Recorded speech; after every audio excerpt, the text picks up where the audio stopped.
আসসালামু আলাইকুম। আমি সোহান। যেটা বলার জন্য আজকে এসেছি সেটা হচ্ছে আমরা যে নির্বাচন নিয়ে এত কিছু যে মাতামাতি করতেছি সেটা আসলেই কিন্তু ঠিক না। কারণ বড় বড় নেতারা কিছু টাকা ধরিয়ে দিয়ে আমাদের সাধারণ মানুষের মাথাগুলো নষ্ট করে দিচ্ছে, যার কারণে সামাজিক পারিবারিক সব জায়গাতেই আমাদের অশান্তি। সামান্য কিছু টাকার জন্য আমাদের এই সমাজে যে দ্বিধাদ্বন্দ্ব সৃষ্টি হচ্ছে, দল বিদল যাই বলেন না কেন সব কিছুই কিন্তু একটা নষ্টর ভিতরে চলে যাচ্ছে। সমাজের পরিবেশ সব নষ্ট, তারপরেও আমরা এই টাকাগুলো খাচ্ছি।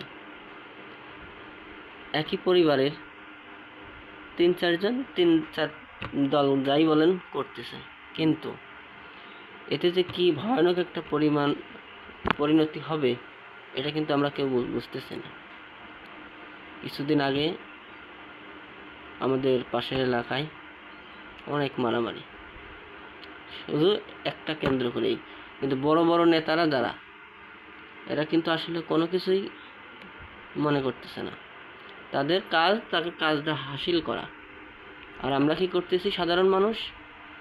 তাদের 3 টাকা পেয়ে সেই 3 টাকার লোভেই আমরা তাদের দিকে হয়ে সমাজে নিজেদের মধ্যে দ্বন্দ্ববিরোধ করতেছে, বিশৃঙ্খলা সৃষ্টি করতেছে। সো আমাদের কিন্তু দিন শেষে কাজ না করে খেলে আমাদের পেটের ভাত জুটবে না। তাই আমরা এইসব আলাপ আলোচনা থেকে পরের এই 2 টাকা নেওয়ার জন্য না বেড়াইয়ে নিজে যদি কর্ম করে খেতে পারি, তাহলে মনে হয় আর কেউ আপনার কিছু করতে পারবে না, কারোর সাথে আপনার কোনো দ্বিধাদ্বন্দ্ব থাকবে না। এই আমার বলা।